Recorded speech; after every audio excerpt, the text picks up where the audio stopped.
I was very dramatic as a child, and I was very sensitive. So if you gave me a reason to cry, I was there all the time.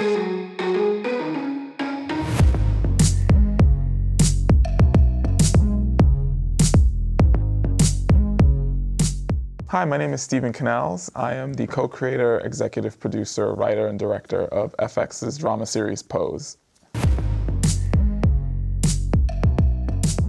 Well, one thing I'm always looking for is specificity. So I want to see a unique world that I've never seen before. Like I want to be introduced to a new environment.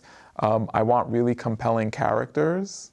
That's always really important to me. Those characters don't even have to be likable. They just have to be complicated and interesting. And those are the first two things that really hook me into a television series. Voice is also really critically important, both in film and in television. Whoever is the storyteller, in television it tends to be the writer because they're the ones who have more say, more control, and in film it's usually the director. But with both, I think there has to be a very unique point of view that person has.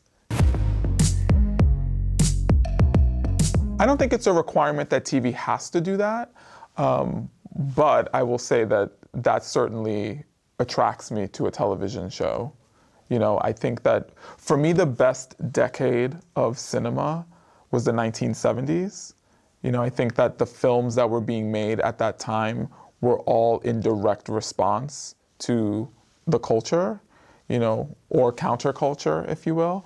Those films just had there was a grit under the nail, and they had something to say, And I think we're seeing more work like that today, because our cultural and political landscape is pretty fraught right now, all over the world, globally. And so I think that, for sure, if I'm watching work that seems to be in response to things that are happening today, I'm going to lean in a little more than I would if it doesn't.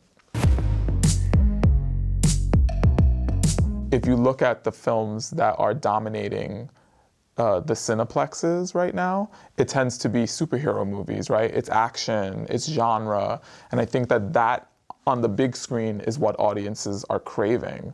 But if you're going to television, which is this very beautiful personal medium that is in individuals' homes, where you have to be invited to somebody's house to tell a story, what audiences are looking for are those really small, really personal, very character-driven narratives. And so it's not surprising to me that that's the place where those stories are being told.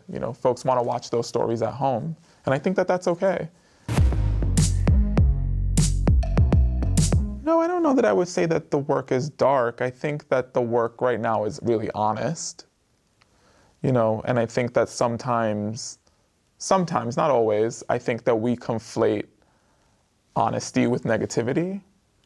I think that right now what we're seeing is work that's, again, it's just being very reflective of what's happening.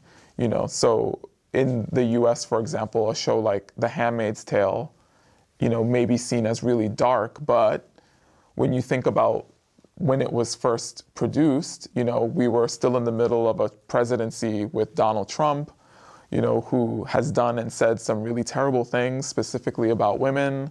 And so the show felt like a direct response to that. I never saw the show as being super dark or negative. I think it just was an honest look at the possibilities of what could happen. Yeah, I would never say never. I think the likelihood that I would be the person to do that work is probably small. I think that, and the reason for that is my life is politicized.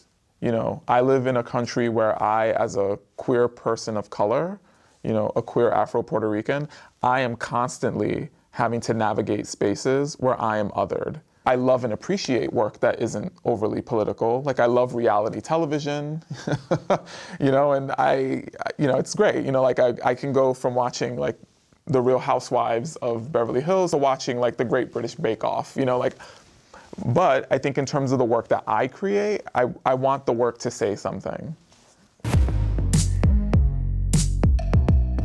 As an adolescent, you know, like in my early teens, one of those shows that really meant a lot to me was ER.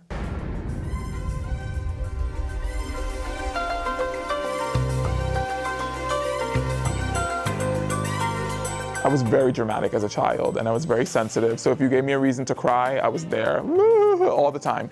And so I think that, like, ER was one of those shows I loved because I could watch it and it let me feel, you know, it gave me a reason to release emotion. So that was definitely a show that I really loved. And then I think as I got a little older, 6 Feet Under was another show that I think, you know, it just always, and even to this day, like, it still deeply resonates with me. You know, it was a show that on the surface is about this family working in a, you know, funeral home, but the reality is, like, it's about so much more than that. You know, I think that in a lot of ways it inspired the work that I do on Pose because I wanted the show to say so much more than what it feels like it's about on the surface.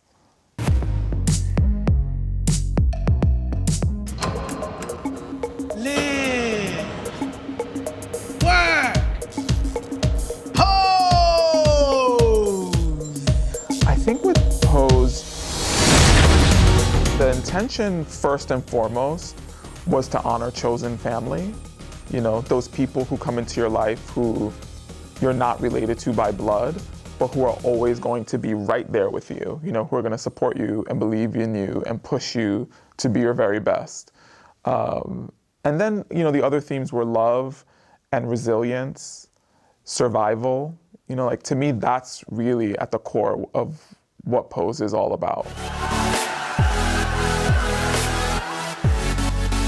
And that is how you do a ball.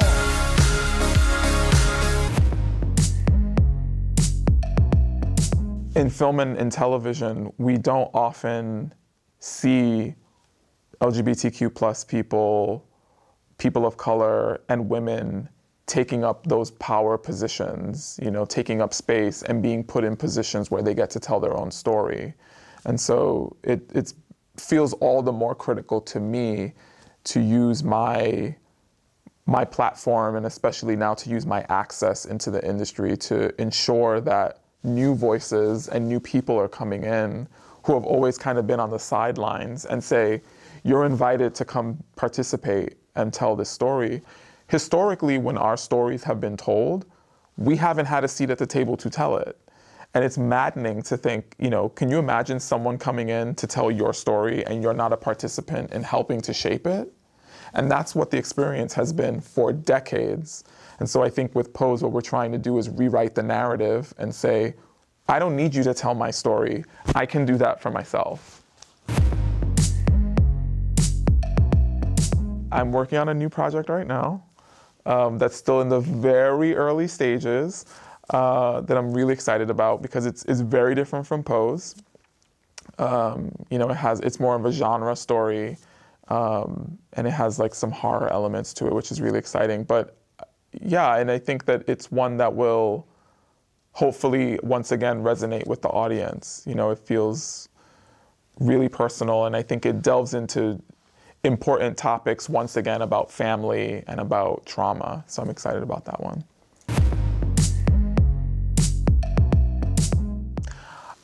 Okay, I'm loving Series Mania. It's so much bigger than I anticipated. Our opening night when we walked the red carpet, I was like, I've never walked a red carpet like this before. It was like so many people and cameras everywhere, and like, it was crazy. Like, I was walking and people were like screaming my name to take pictures with me. I was like, what is happening right now? It was a lot of fun. It's been a lot of fun. And I've never been to France before. So to be here in Lille has been so beautiful, and I feel very welcomed, and I'm eating my weight in croissants. So, and that's been fantastic. Thank you for having me. Thank you. Thank you. Merci.